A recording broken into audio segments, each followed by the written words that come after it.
इंद सद्वंदियाणं तिहुमणहित मधुरविसद्वक्काणं अंतातीत गुणाणं नमो जिणाणं चिद्भवाणं। हम सभी पंचअस्तिकाय संग्रह का वर्णन कर रहे हैं, जिसमें हम प्रथम अधिकार का स्वाध्याय कर रहे हैं, जिसमें षट द्रव्य का वर्णन और पंचअस्तिकाय का वर्णन बताया गया है।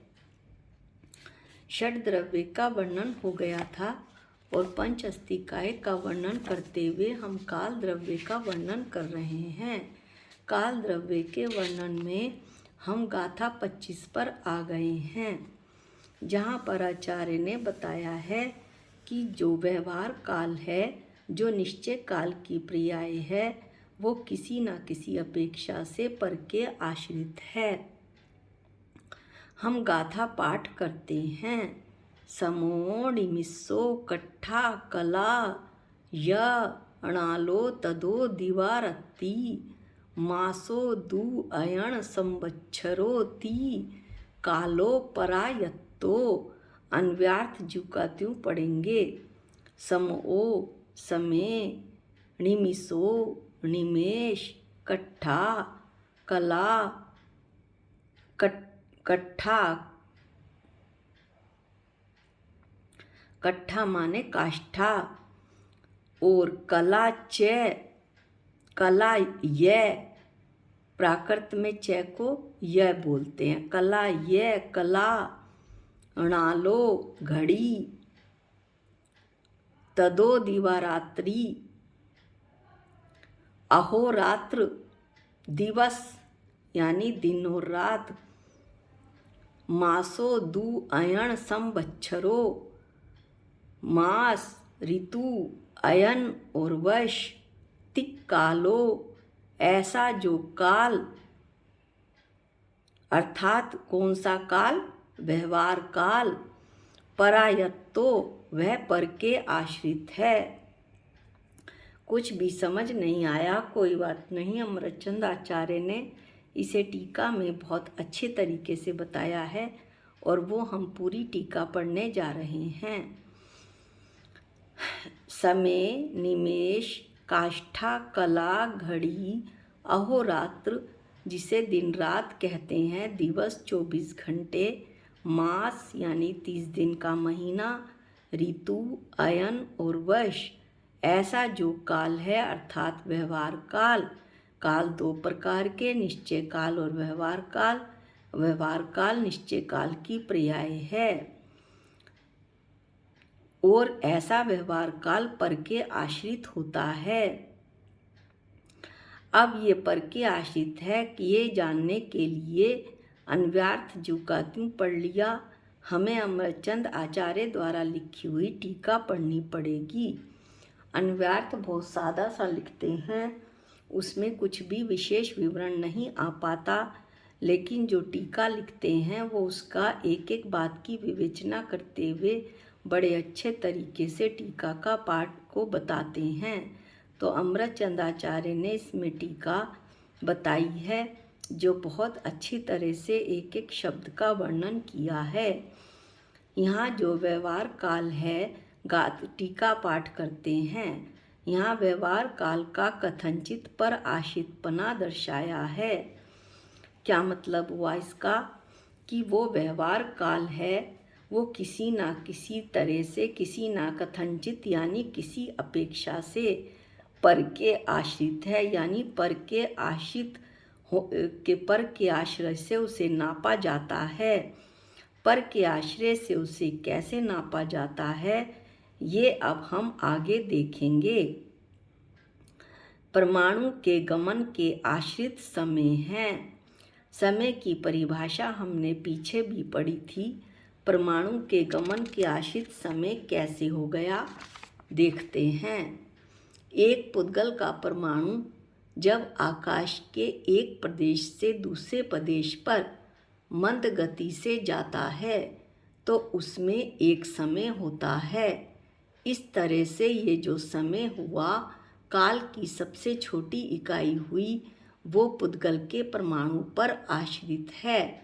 पुद्गल का परमाणु जब आकाश के एक प्रदेश से दूसरे प्रदेश पर मंद गति से जाएगा तभी एक समय होगा, उसमें लगने वाला समय एक समय होगा और यह कार्य सबसे छोटा कार्य है।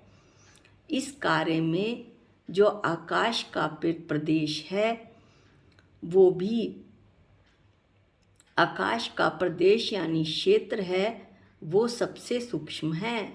पुद्गल का परमाणु भी सबसे सूक्ष्म है और उसमें लगने वाला जो समय है वो भी सबसे सूक्ष्म है। इसी को और आगे देखते हैं कि ये तीनों ही कौन कौन तीनों, आकाश का प्रदेश, पुद्गल का परमाणु और समय अपने आप में इकाई हैं। कैसे? आकाश का एक प्रदेश किसकी इकाई है? क्षेत्र की इकाई है। पुद्गल परमाणु किसकी इकाई है? द्रव्य की इकाई है। और समय किसकी इकाई है? काल की इकाई है। इस तरह से समय की परिभाषा से हम यह देखते हैं कि जो समय है वो काल द्रव्य की सबसे छोटी माप यानी एक सबसे छोटी इकाई है। इस तरह व्यवहार काल नापने की अपेक्षा पर के आश्रित है, किसी दूसरे के आश्रित है। क्यों ऐसा क्यों? अभी बताया कि काल की सबसे छोटी इकाई समय को नापने के लिए पुद्गल परमाणु की आवश्यकता होती है और जब सबसे छोटी इकाई को नाप लिया जाता है तो उसी इकाई से बड़ी बड़ी नापें नप जाती हैं और इसके लिए पुद्गल परमाणु की आवश्यकता होती है। अब देखिए समय से क्या क्या नपता है, ये हम आगे देखते हैं। आँख मिचने के आश्रित निमेष है। क्या मतलब हुआ इसका? यानी कि समय के बाद निमेष आता है। निमेष आँख के मिचने से यानी आँख के बंद होने से प्रकट होता है, अर्थात खुली आँख के बंद होने में जो समय लगता है उसे निमेष कहा जाता है। और यह जो एक निमेष होता है वो असंख्यात समय का होता है। एक निमेष में असंख्यात समय होते हैं, यानी निमेष समय पर आश्रित हुआ, समय पुद्गल परमाणु पर आश्रित हुआ। इस तरह से निमेष भी पर आश्रित है। आगे आचार्य बताते हैं कि 15 निमेष की एक काष्ठा होती है। निमेष के बाद काष्ठा आती है। काष्ठा निमेष से गिनी जाती है। 15 निमेष बराबर एक काष्ठा। अब आगे आचार्य बताते हैं 30 काष्ठा मिल जाएं तो एक कला बन जाती है। कला के बाद आचार्य बताते हैं कि 20 से कुछ अधिक कला की एक घड़ी होती है। 20 से कुछ अधिक कला मिल जाएं तो वो घड़ी बन जाती है। अब आगे बताते हैं कि 2 घड़ी का एक मुहूर्त बनता है। 2 घड़ी 48 मिनट की होती है और 48 मिनट एक मुहूर्त का बनता है। मिनट में भी इस तरह से बनते बनते मुहूर्त तक आ गए। अभी हमने क्या क्या पढ़ लिया? पहले हमने समय पढ़ा, काल की सबसे छोटी इकाई, फिर निमेष पढ़ा, फिर काष्ठा पढ़ी, फिर कला पढ़ी और फिर घड़ी पढ़ी। घड़ी के बाद मुहूर्त पढ़ा। अब हम पढ़ेंगे अहोरात्र। अहोरात्र क्या होता है? दिन और रात। ये किस पर आश्रित है? ये गाथा टीका पाठ करके पता चलेगा।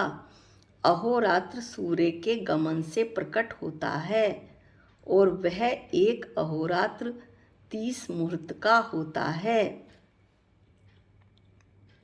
30 मुहूर्त यानी एक अहोरात्र 30 मुहूर्त का होता है। 30 मुहूर्त यानी 24 घंटे। 30 मुहूर्त से हम एक मुहूर्त का समय निकाल सकते हैं। वो कैसे? वो मैं अभी आपको बताऊंगी। अहोरात्र दिन और रात सूर्य के गमन से प्रकट होता है। तो सूर्य के गमन पर कौन आश्रित हुआ? अहोरात्र। और अहोरात्र क्या है? व्यवहार काल की माप है। इस तरह व्यवहार काल पर आश्रित हुआ, ये आचार्य सिद्ध कर रहे हैं। आगे बताते हैं कि एक अहोरात्र 30 मुहूर्त का होता है।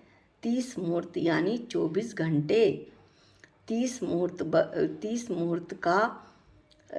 मुहूर्त यानी बराबर 24 घंटे। तो एक और 24 घंटे में मिनट कितने हुए? 24 गुणा 60। और एक मुहूर्त फिर कितने का होगा? 24 गुणा 60 बटे 30। ये एक एक नियम, यदि आप गणित का एक एक नियम जानते हैं तो बड़े आराम से, और जो कि सबने छठी, सातवीं, आठवीं से एक एक नियम शुरू हो जाता है, तो एक मुहूर्त का समय निकाल सकते हैं। 30 मुहूर्त में समय लगता है 24 घंटे। 24 घंटे को हमने मिनट में बांटा तो उसे 60 से गुणा किया, 24 गुणा 60। एक एक नियम लगाया तो एक मुहूर्त का समय हो गया 24 गुणा 60 बटे 30। अब इसको काटें तो 48 मिनट आता है। इस तरह से एक मुहूर्त 48 मिनट का हुआ। आगे बताते हैं आचार्य कि 30 अहोरात्र का एक मास बनता है, यानी एक महीने में 30 अहोरात्र होते हैं। 2 मास की एक ऋतु बनती है। 2 महीने मिलकर एक ऋतु बनाते हैं। और 3 ऋतु का एक अयन होता है। 3 ऋतु यानी कि 6 मास, और 6 मास का एक अयन। एक अयन में 6 महीने, और 2 अयन का एक वर्ष होता है। 2 अयन यानी कि 2 6 महीने, यानी 12 महीने। 12 महीने का एक वर्ष होता है। यह सब व्यवहार काल है, ऐसा आचार्य बता रहे हैं। पल्योपम, सागरोपम आदि भी व्यवहार काल के ही भेद हैं। उपरोक्त जो हमने समय, निमेष, काष्ठा, कला, घड़ी, मुहूर्त इत्यादि पढ़ा, वो वास्तव में मात्र निश्चय काल की ही, काल द्रव्य की ही पर्याय हैं, क्योंकि ये समय, निमेष आदि सब व्यवहार काल को माप रही हैं, और व्यवहार काल निश्चय काल की पर्याय है। इसलिए ये समय, निमेष आदि भी निश्चय काल यानी जिसे हम काल द्रव्य, कालाणु कहते हैं, जो हमने पिछली गाथा में बताया था, उसकी पर्याय हैं। कौन? समय, निमेष इत्यादि। परंतु वे माने ये सब पर्याय, समय, निमेष, काष्ठा, कला, मुहूर्त इत्यादि, जिसे व्यवहार काल भी कहते हैं, ये किसके द्वारा प्रकट होती हैं? परमाणु के द्वारा, आँख के द्वारा, सूर्य के द्वारा। इसलिए यह कहा जाता है कि ये पर्याय पर पदार्थों द्वारा मापी जाती हैं, यानी कि दूसरे पदार्थों द्वारा मापी जाती हैं, उसी पदार्थ के द्वारा नहीं मापी जाती हैं। निश्चय काल के द्वारा नहीं नापी जाती, बल्कि पर पदार्थों के द्वारा मापी जाती हैं। इस तरह बात सिद्ध हुई कि व्यवहार काल पर के आश्रित है। इसलिए आचार्य कहते हैं कि उन्हें उपचार से पर आश्रित कहा जाता है। उन्हें किसे? समय, निमेष आदि को। और ये समय, निमेष आदि इत्यादि क्या है? व्यवहार काल। इस तरह व्यवहार काल उपचार से पर आश्रित कहा जाता है, यानी ये पर के आश्रित है, अपने आप नापने में नहीं आ सकता। पुद्गल के परमाणु के गमन से समय नापा जाता है। आँख के बंद होने से निमेष होता है, और बाकी सब चीज़ें इन्हीं का समूह होती हैं। सूर्य के गमन से अहोरात्र होता है। इस तरह से ये सब जो व्यवहार काल है, व्यवहार काल पर के आश्रित हुआ। और इसमें निश्चय काल की ही पर्याय क्यों बताई? क्योंकि व्यवहार काल आखिर है तो निश्चय काल की ही पर्याय। निश्चय काल काल द्रव्य है और काल द्रव्य की पर्याय व्यवहार काल है। यहाँ पर आचार्य ने यही बात बतलाई थी कि हमें पता चले कि समय, निमेष, काष्ठा ये सब क्या होता है, व्यवहार काल कैसे होता है। पर के बिना व्यवहार काल की माप नहीं हो सकती, समय की व्यवस्था लोक में नहीं की जा सकती।